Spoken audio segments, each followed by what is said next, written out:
Hello friends, this is Kanchan Singh and welcome back to my channel maths with K S. Friends, आज ये CTET paper 2 की class है जिसमें हम सब्जेक्ट जो है हमारा वो है साइंस। तो जैसे हमने लास्ट क्लास में डिस्कस किया था, साइंस का सिलेबस, कंप्लीट सिलेबस हमने डिटेल में डिस्कस कर चुके हैं हम लोग।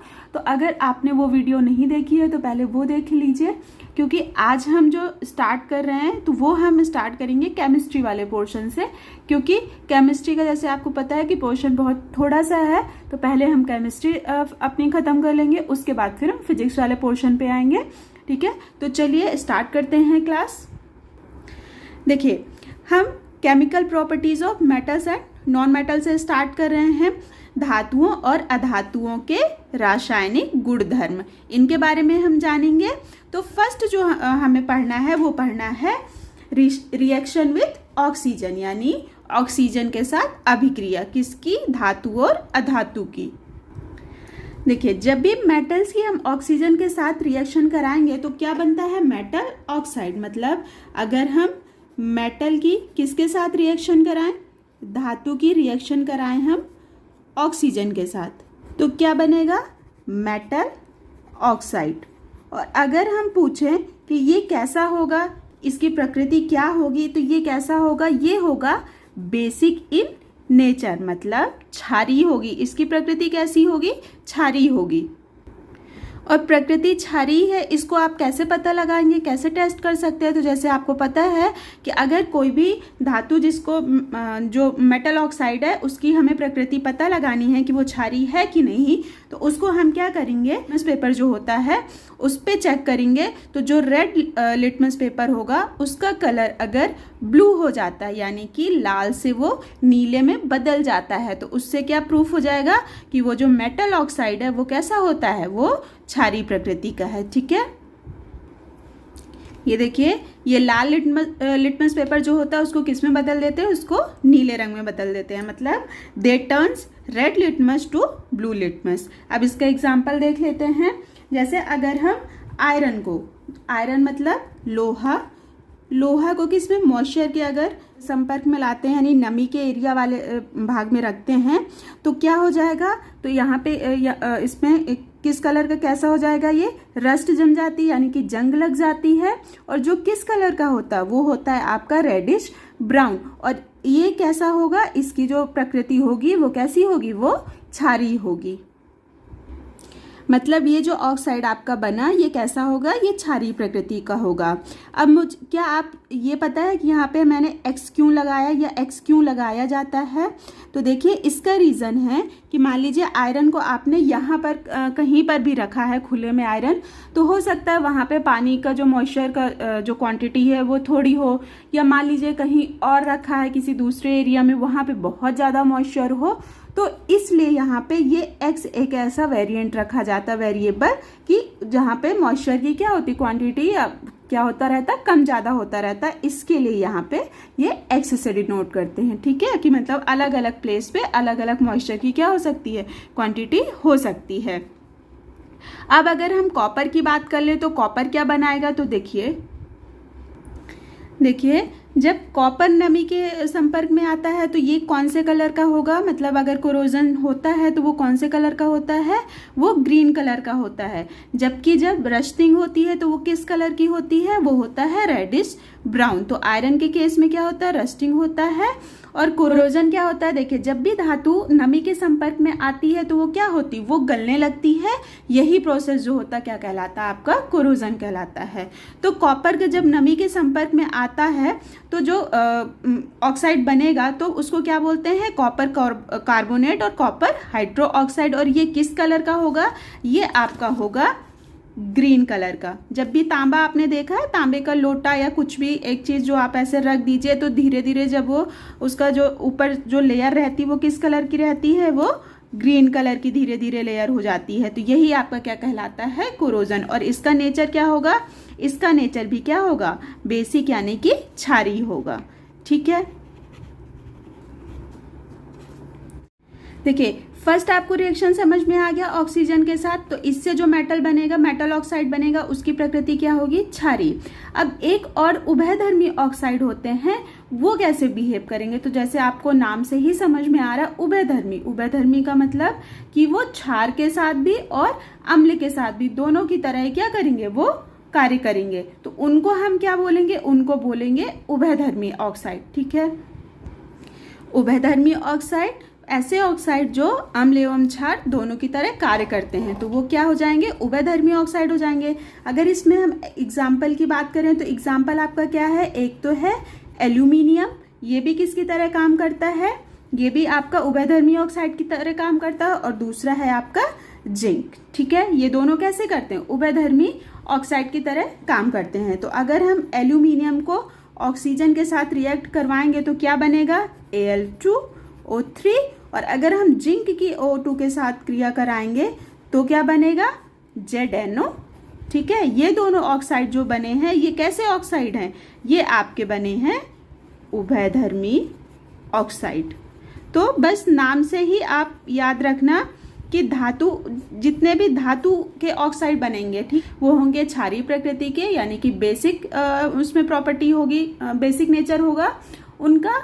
और जो अगर उभयधर्मी ऑक्साइड वो होंगे जो अम्ल और क्षार दोनों की तरह काम करेंगे। और अगर हम अधातु के ऑक्साइड की बात करें तो जो अधातु के ऑक्साइड होंगे उनकी प्रकृति कैसी होगी, उनकी हमेशा प्रकृति एसिडिक यानी कि अम्लीय प्रकृति होती है। तो आपको तीनों में डिफरेंस समझ में आ गया। तो ये दोनों आप नोट डाल के लिख लीजिएगा कि जो उभयधर्मी ऑक्साइड होते हैं वो दोनों अम्ल और क्षार दोनों की तरह कार्य करते हैं, और जो अधातु के ऑक्साइड होते हैं उनकी प्रकृति कैसी होती है, उनकी प्रकृति आपकी अम्लीय यानी एसिडिक होती है। और उसमें से कुछ जो अधातुओं के ऑक्साइड होते हैं वो कैसे होते हैं, ये पॉइंट भी याद रखना, वो न्यूट्रल होते हैं। ठीक है, तो इनके एग्जाम्पल आप अच्छे से याद रखना। आपसे न्यूट्रल ऑक्साइड के एग्जाम्पल पूछेगा या फिर उसमें ऑप्शन आपको पूछेगा कि कौन से न्यूट्रल ऑक्साइड हैं, तो आप याद रखना ये तीन जो होते हैं ये कैसे हैं, आपके न्यूट्रल ऑक्साइड यानी कि उदासीन ऑक्साइड हैं। कौन कौन से हैं, CO, NO और N2O, ये तीन आप अच्छे से याद रखना। ठीक है, नेक्स्ट प्रॉपर्टी हम देखेंगे इनकी, रिएक्शन विद वाटर यानी जल के साथ अभिक्रिया। इसको आप इंपॉर्टेंट मार्क कर लेना क्योंकि इससे 1 या 2 क्वेश्चन आपका पूछा जाता है।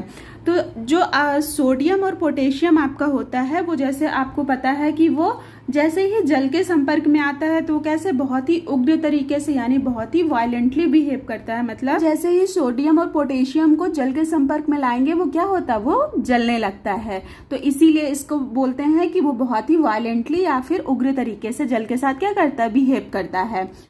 तो इस समस्या से हम बचने के लिए क्या कर सकते हैं, तो इस समस्या से बचने के लिए सोडियम और पोटेशियम को किस में रखा जाता है, केरोसिन ऑयल में रखा जाता है। तो ये क्वेश्चन जो आपके एग्जाम में आता है। अब अगर नेक्स्ट की बात करें तो देखिए जो फास्फोरस होता है तो आपको पता है कि वो उसको अगर रूम टेम्परेचर में भी रखा जाता है तो वो क्या होता है, वो जलने लगता है।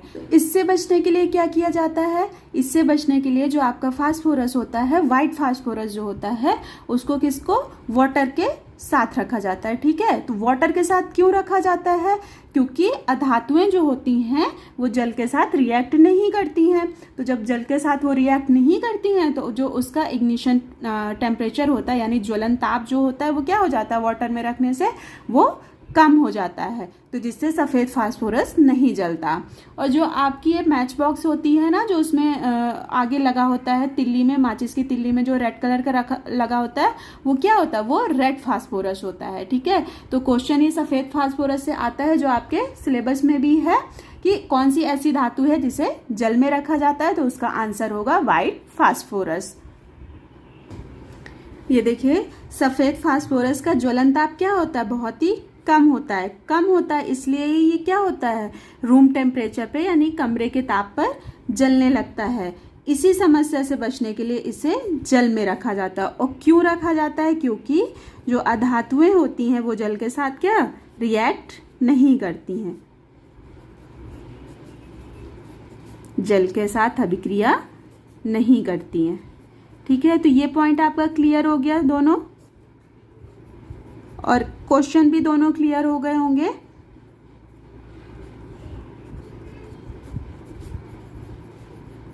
अब नेक्स्ट हम देखते हैं, अगर नेक्स्ट रिएक्शन की हम बात करें तो किसके साथ हमें देखना है, एसिड के साथ, यानी कि अम्लों के साथ हमें क्या देखना है, रिएक्शन। तो अगर जो मेटल होती है यानी धातुओं की हम अगर अम्लों के साथ क्रिया कराएं, यानी अम्ल के साथ हम मेटल, तो क्या बनेगा, अगर हम एसिड के साथ अभिक्रिया कराते हैं तो क्या बनेगा, यहां से ये बनेगा आपका मेटल सॉल्ट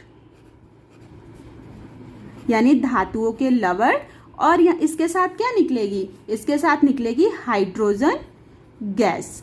ठीक है, और जब ये हाइड्रोजन गैस निकलती है तो इसका साउंड कैसा होता है, जो पॉपअप साउंड होता है ना, ये जब हाइड्रोजन गैस जलती है तो कैसा साउंड निकलता है, पॉपअप।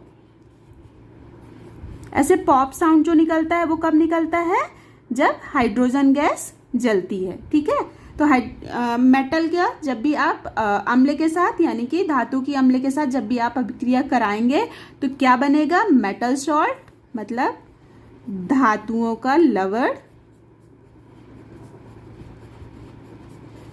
और क्या बनेगा, हाइड्रोजन गैस निकलेगी।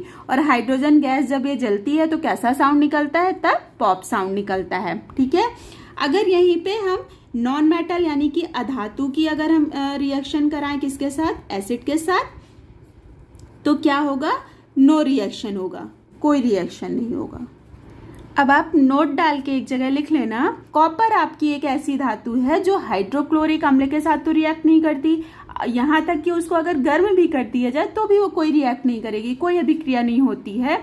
लेकिन अगर उसको सल्फ्यूरिक अम्ल के साथ अगर रखें तो वहां पे वो क्या करती, सल्फ्यूरिक अम्ल के साथ तांबा जो है वो अभिक्रिया करता है। तो ये पॉइंट आप अच्छे से याद रखना, क्योंकि एग्जाम में पूछ सकते हैं कि तांबा जो है वो हाइड्रोक्लोरिक किसके साथ अभिक्रिया नहीं करता है या किसके साथ अभिक्रिया करता है, या फिर हो सकता है ऐसा पूछ ले कि कौन सी धातु है जो हाइड्रोक्लोरिक अम्ल के साथ अभिक्रिया तो नहीं करती परंतु सल्फ्यूरिक अम्ल के साथ अभिक्रिया करती है। तो आप याद रखना कि तांबा जो है वो हाइड्रोक्लोरिक अम्ल के साथ अभिक्रिया नहीं करता, यदि इसको गर्म भी हम कर देते हैं तो भी ये अभिक्रिया नहीं करेगा, परंतु वही तांबा सल्फ्यूरिक अम्ल के साथ अभिक्रिया करता है। तो ये पॉइंट आप अच्छे से नोट डाउन करना। तो आई होप आपको आज की क्लास अच्छी लगी होगी, और इसके जो बाकी के पॉइंट्स हैं वो हम नेक्स्ट क्लास में यानी कि नेक्स्ट सैटरडे डिस्कस करेंगे, क्योंकि आपको शेड्यूल जैसे पता है कि हमारी जो साइंस की क्लास होती है वो किस दिन होती है, सैटरडे होती है। यदि आप चैनल पे नए हैं और सीटेट की प्रिपरेशन कर रहे हैं तो चैनल को सब्सक्राइब कर लीजिए, और अगर आपने अभी तक मैथ्स के वीडियो पेपर 1 और 2 NCDP के नहीं देखे हैं तो मैंने उनकी प्लेलिस्ट बना दी है, आप चेकआउट कर सकते हैं। चलिए मिलते हैं अब नेक्स्ट क्लास में, तब तक आप अपनी प्रिपरेशन अच्छे से करते रहिए।